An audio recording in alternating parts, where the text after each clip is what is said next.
And welcome to the show. Long overlooked and often regarded as a Soviet film composer, Mieczysław Weinberg is now being rediscovered as one of the most compelling musical voices of the 20th century. A new project, Weinberg Universe, aims to make his legacy more accessible. It is an interactive map tracing the places, stories and reception of his music. Today we speak with violinist Maria Sławek, president of the Mieczysław Weinberg Institute and one of the people behind the project. Hello and welcome, delighted to have you with us. Hello, I'm happy to be here. Before we embark on our discussion, let's take a listen to The Passenger, an opera by Mieczysław Weinberg.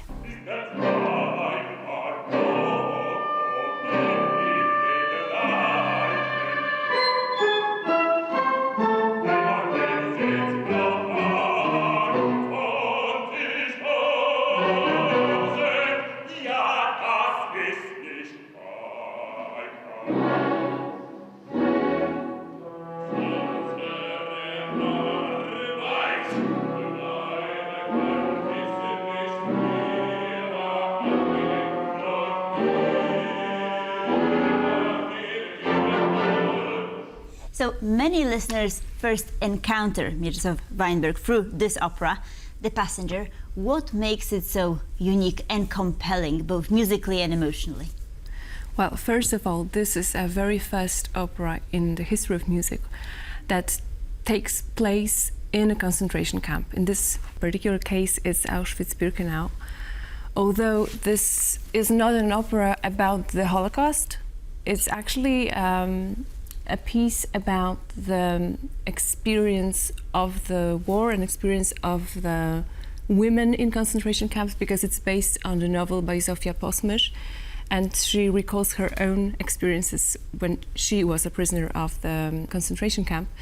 But what is even more interesting, at least for me, is that the whole opera is based on the idea, and the book by Zofia Posmysz is based on the idea of the meeting of the former prisoner and SS soldier after the war in totally different circumstances and in different area.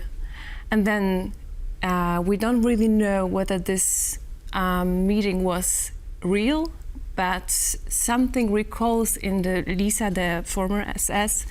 She sees a woman, or she hears her voice, and she then feels that she might met the person that she once very cruel to, and that's the idea of the opera. So if someone have not heard of Mieczysław Weinberg, how would you introduce him? What was so special about him? The first important information is that he was born here in Warsaw in 1919. He was obviously Jewish. He was a Polish Jewish, first a pianist, not a composer. He even had the invitation from the great Józef Hoffman to study in the Curtis Institute in Philadelphia, but obviously nothing happened because of the war. So the Weinberg was both very much devoted to the Jewish world with Yiddish language everywhere around him, but also he was active in this other non-Jewish world by being a pianist who would play in the National Philharmonic, back then the Warsaw Philharmonic. So all of this stopped in 1939, and then he was forced to escape. Then he found himself in Minsk, then Tashkent, and finally in Moscow. And he would never come back to Poland. Only once for the festival, the Warsaw Autumn, but this wasn't a very fortunate stay for him. And he was already a member of the Soviet delegation, which obviously didn't make him very popular here. And I think his life and everything that he put into his music, because of what he had in his life, what he suffered, also in the Soviet Union afterwards. Can we zoom in on the project, Weinberg's Universe? Yeah. Because it is very unique. It is a new project. Can you tell us a little bit more about it, and why is it a map? Oh yes, that is a question.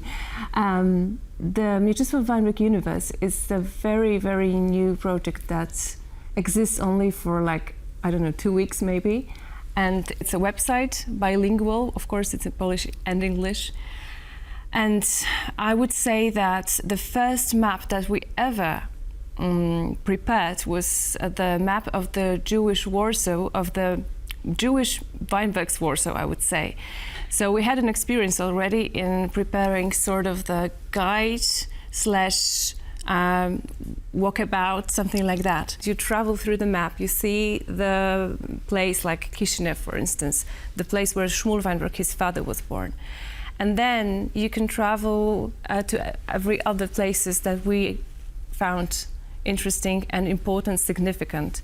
So it was a sort of interdisciplinary collaboration, right? Creating this website. Why is it so important? Because it brings together various projects, right? It's not only a geographical map. No, the map is like it's just a way of speaking about some things. So it's easier to see how, in this example, when the person was born in Warsaw, but then somehow his life was so dramatic and he couldn't be here for his whole life. It's a journey through the 20th century in Eastern Europe, I would say. So you will have all the important moments in this history, both in Poland, of course, starting from the Second World War, but also afterwards the communism, and then in Moscow you would have all the anti-Semitic in 1947, 48, the end of the 40s, and then Stalin. And Weinberg was imprisoned in Lubyanka still when Stalin was still alive. So it's a big story about one's life, the life of the, I would say, one of the most important composers of the 20th century, but also it's a map of the one person's life in the 20th century. By all means. So for many years he was overlooked as a Soviet film composer, we've mentioned that, but now there's a sort of resurgence of interest in his works. Where is it stemming from? Why now? I wouldn't necessarily say that he was known as a Soviet film composer, maybe just because of the one movie, which was The Cranes Are Flying, if I recall the English title well. But of course, like many other Soviet composers, he would compose for even movies for children, such as Winnie Pooh. Winnie the Pooh is the official English title, but in Soviet Union it was Winnie Pooh, and it looks slightly different than the version we know.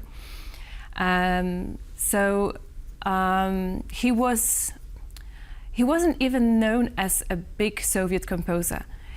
Maybe in the 60s, I would say that was this peak of his career, and his music was played by the best Soviet musicians such as Mieczysław Weinberg, David Oistrakh, Emil Gilels, Borodin Quartet, etc. So that means that he was well known, but he was never a 100% Soviet composer, because he was Polish and he was Jewish, and he never got rid of this in his life. He was very proud of the fact that he had over 2,000 Polish books, etc. So I can tell about that for another hours, but you asked about this renewed interest, right? Yeah, new interest. I think what is important, he died in 1996, which is already 30 years ago. But for me, even when I say it now, it feels like, what? It's like 2 days ago, I think. But no, it's already 30 years. And when he died, maybe one small note somewhere was printed that the Soviet composer named like that. I think it might be interesting that his name during the most of his lifetime was Mieczysław Weinberg, because when he escaped from Warsaw by the USSR border, they changed his name because they asked whether he was Jewish, and he said yes. So okay, so now you're Mieczysław. And then in the end of his life, he really wanted to come back to his Polish name, and I think it's important to know that. So when he died, not many people knew about him and his music outside of Soviet Union. And it didn't happen like that, but it happened because of the wonderful people. I would say first of all, the Swedish musicologist Per Skans, who died very quickly, but he gave all his documents and writings to David Fanning, a significant British musicologist, a professor in the University of Manchester, who wrote the very first biographical book about Weinberg. And then many musicians and conductors, such as Gabriel Chmura, who passed away a few years ago, they started playing his music in the West, which is also important, that they started this renaissance came from the West, from Germany, from Great Britain, and then some other great musicians such as Gideon Kremer started playing Weinberg, and I think that's why he became so well known. When I started playing his music in 2011, there were just a few recordings, one book, and not many other sources. And I'm very happy to say that now the situation looks absolutely, totally different.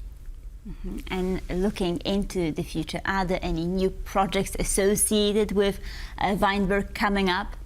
Any new performances? You're asking about what we plan in the institute or in general? Because in general, I think that so many people keep writing to us and asking about either the scores, how to contact his family, etc. So I think there are many, string quartets who record the complete quartets, which is 17. So it's a big number of string quartets and work for many years. So I think it's something that you cannot really stop right now, because musicians, and not only those musicians who are looking for something less known and who just want to dig into other repertoire, but top musicians in our industry are playing his music and recording. So I think this is it's already happening, and we don't have to do anything else. But what we in the institute we wanted all the time was to bring him back to Warsaw, and I think it actually happened. And so that we here in Warsaw and in Poland could be not only proud of having him as one of Polish composers. This is not an easy person to put in one of the, like in the bookshelves. You open and you put someone to the place with the name Jewish and you close it. So I think it's, for all of us here, it's important to know that this is a part of Polish history as well. And the level of complication is also very significant for the place where we meet when we talk. So we have very big plans in the Institute for other projects and for expanding the universe, both the website and mentally expand the universe of Weinberg. But I think you just have to follow our actions in future. So fingers crossed it will all work out. Maria Sławek, thank you so very much for joining us. Thank you. And thank you for watching Pulse of Culture. Please stay tuned for more here on TVP World.